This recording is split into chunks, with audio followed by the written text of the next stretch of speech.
RTS Info, Christine Matet. Du hockey sur glace, tout de suite, la soirée de National League a été marquée par la victoire de Lausanne à Bienne. À l'Intévo, les Vaudois se sont imposés sur le score de 4-1.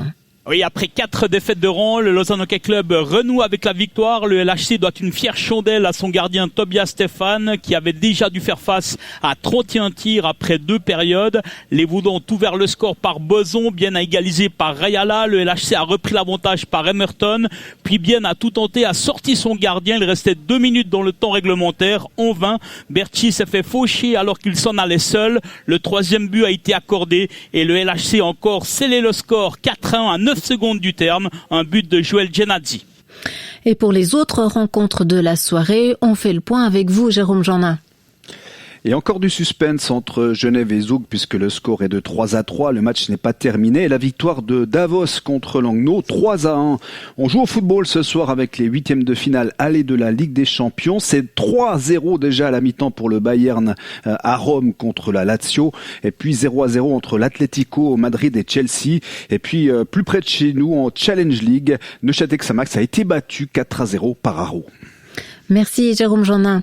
Les dirigeants du Conseil de sécurité de l'ONU se sont réunis aujourd'hui pour débattre des implications du changement climatique sur la paix internationale. À l'initiative du Britannique Boris Johnson, le lien entre climat et sécurité est indéniable, a de son côté affirmé Emmanuel Macron.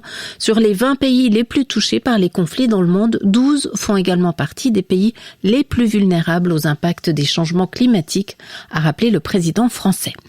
La légende du golf Tiger Woods a été hospitalisé à Los Angeles après un accident de la route. L'Américain circulait au volant de sa voiture qui s'est retournée sans qu'un autre véhicule ne semble être impliqué dans l'accident.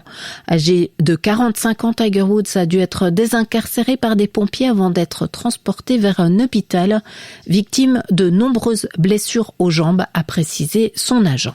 Au moins 50 prisonniers sont morts dans des mutineries qui ont éclaté ce mardi dans 3 prisons d'Équateur. Le président équatorien Lénin Moreno a accusé des organisations criminelles d'être derrière ces mutineries qui ont éclaté de manière simultanée. L'Irlande annonce qu'elle va prolonger jusqu'au 5 avril son 3e confinement pour lutter contre le coronavirus, mais elle va rouvrir partiellement ses écoles à partir du 1er mars déjà. La météo, le puissant anticyclone installé sur nos régions nous garantit un temps printanier et très doux pour la saison ces prochains jours. Après le passage d'une faible perturbation vendredi, la fin de la semaine sera à nouveau douce et ensoleillée. Du soleil demain avec une température de 15 degrés sur le plateau. Même scénario jeudi.